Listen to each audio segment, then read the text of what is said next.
Assalamualaikum warahmatullahi wabarakatuh. Selamat berjumpa kembali. Mudah-mudahan kita semua selalu dalam keadaan sehat walafiat dan dalam lindungan Allah Subhanahu wa taala. Amin.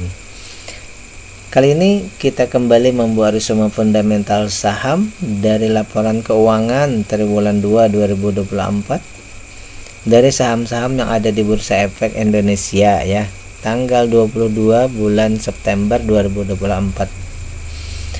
Emiten yang akan kita bahas kali ini adalah BC dan BKSL ya, BC dan BKSL. Analisa kita ini berdasarkan analisa fundamental, khususnya value investing.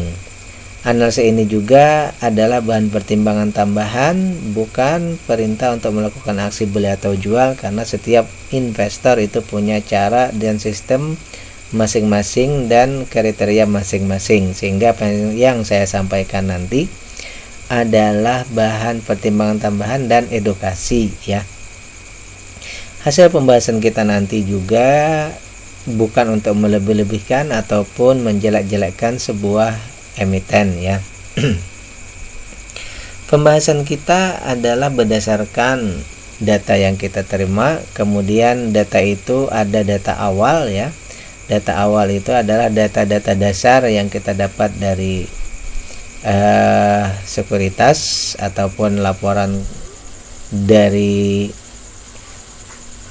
Bursa Efek. Kemudian data awal itu nanti kita buat ya, kita ambil dari data itu maksimal satu yang tidak memenuhi kriteria. Kemudian juga dari data awal itu nanti kita akan buat juga perbandingan untuk mendapatkan sebuah valuasi, dan yang terakhir kita akan membuat simpulan umum ya. Seperti itu langkah pembahasan kita.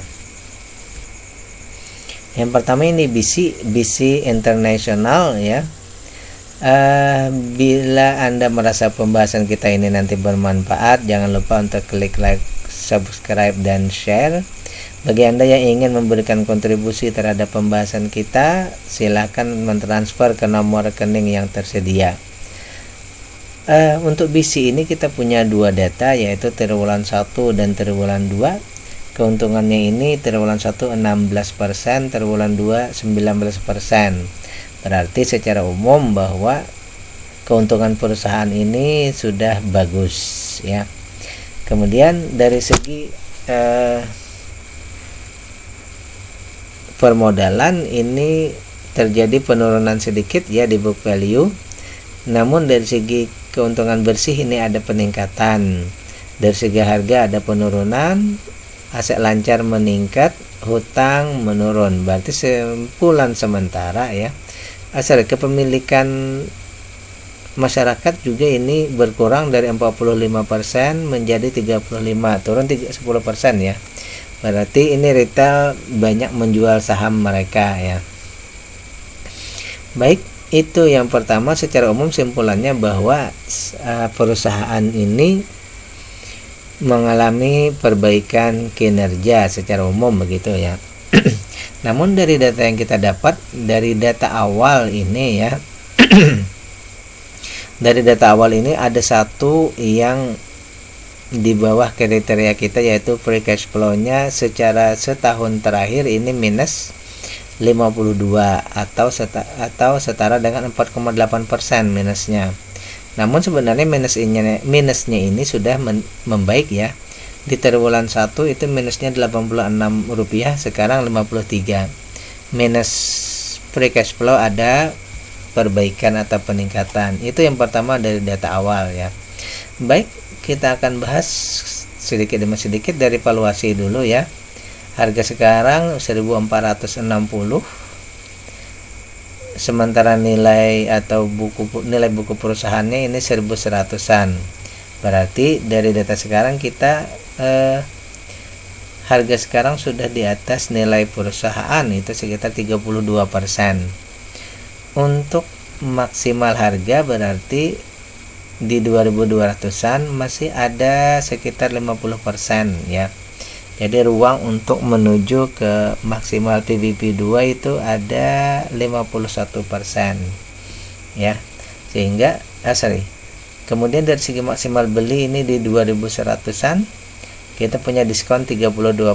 Jadi simpulannya untuk valuasi perusahaan ini, ya, kalau beli sekarang ya kita dapat diskon 32%, tetapi untuk beggar ini mungkin saja sampai 50%-an, ya, belum beggar, ya, kalau nanti maksimalnya di PBB 2. Kemudian perusahaan bagikan dividen, ya, ini sekitar 40%, setara dengan 5,95 rupiah. Jadi dividennya ini besar.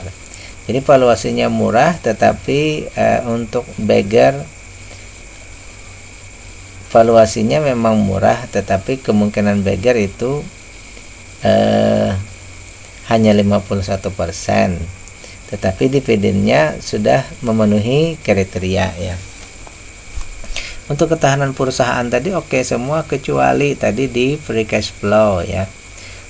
Kepemilikan juga ada tadi pengurangan dari 45% yang masyarakat sekarang hanya 35%, sehingga untuk perusahaan ini, ya, kita ambil kesimpulan sementara semuanya oke, tidak ada masalah, ya. Berarti hanya dari ini saja lagi, ya, perbaikan dari arus keuangan, ya. Jadi di triwulan berikutnya kita akan menunggu BC International ini memperbaiki kinerjanya sehingga free cash flow-nya menjadi plus, tidak minus lagi. Itu yang pertama. Yang kedua kita membahas BKSL atau Sentul City, ya. Kita juga punya dua data di sini, ya.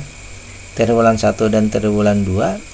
Triwulan 1 ini untungnya 1,5%, triwulan 2 4%. Ada terjadi peningkatan keuntungan tetapi masih di bawah 10%. Kalau menurut saya masih belum bagus. Itu kalau menurut saya pribadi, ya. Kemudian dari segi IPS, ya, dari data awal yang kita dapatkan di sini, perusahaan ini ternyata memang ada permasalahan awalnya di IPS, ya. Keuntungan bersihnya hanya 3,65 rupiah. Namun ini sudah meningkat dari triwulan 1 ya. Sekarang 3, ada peningkatan 200%. Tetapi masih di bawah 10 rupiah, ya.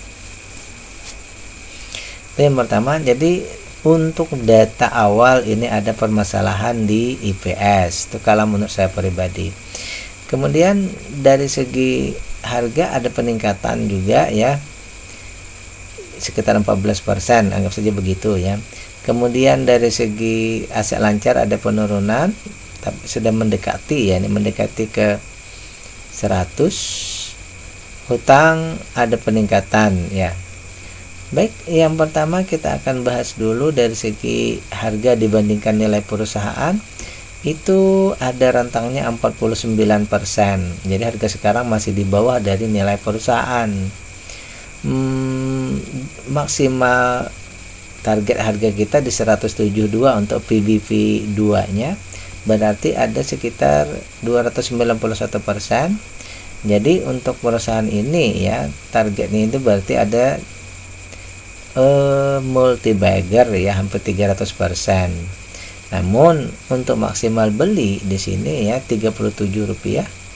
Harga sekarang ini sudah 21% di atas. Jadi kalau logika kita pembelian saham ini adalah saat ini ya, kalau kita beli sekarang kita harus menambah modal 21%, tetapi ada kemungkinan untuk bagger. Tapi konfirmatornya di dividen yang belum ada, ya. Kenapa? Perusahaan belum membagikan dividen.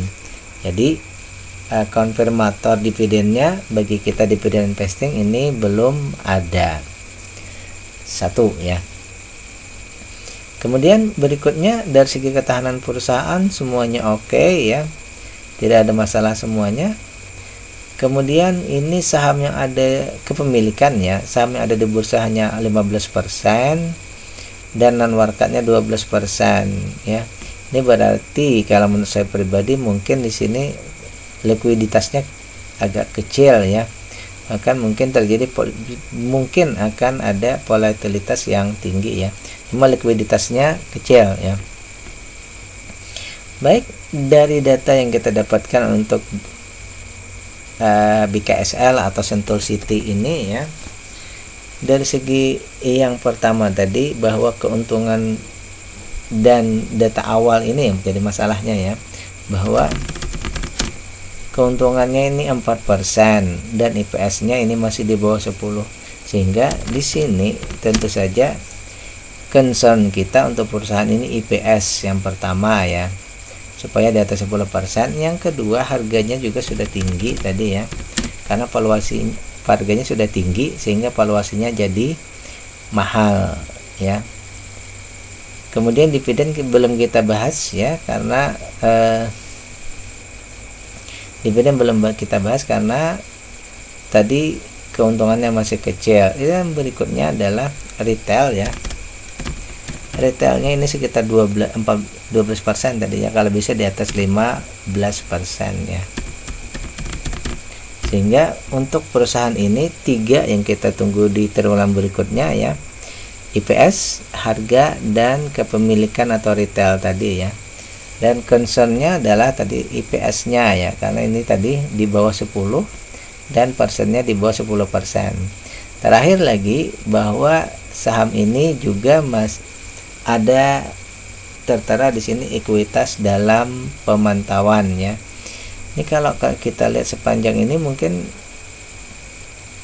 tidak ada data yang menunjukkan ekuitasnya dalam pemantauan, tetapi mungkin bisa saja kita melihat di sini tadi non marketnya ini ya yang 12%, karena di KSI-nya hanya 15%. Mungkin di situ nanti jadinya ya itu tadi volatilitas harga ataupun likuiditasnya yang kurang, yaitu mungkin saja seperti itu. Baik, inilah pembahasan kita. Kita ulang kembali untuk BC tadi, data awalnya ini adalah di free cash flow yang bermasalah yang pertama ya. Kemudian untuk BKSL ini data awalnya yang perlu kita concern adalah keuntungannya yang di bawah Rp10 dan 10% ya. Lain-lainnya oke. Dan plus juga ada ekuitas dalam pemantauan. Demikian pembahasan kita untuk BC dan BKSL, mudah-mudahan bermanfaat. Billahi taufiq wal hidayah. Assalamualaikum warahmatullahi wabarakatuh.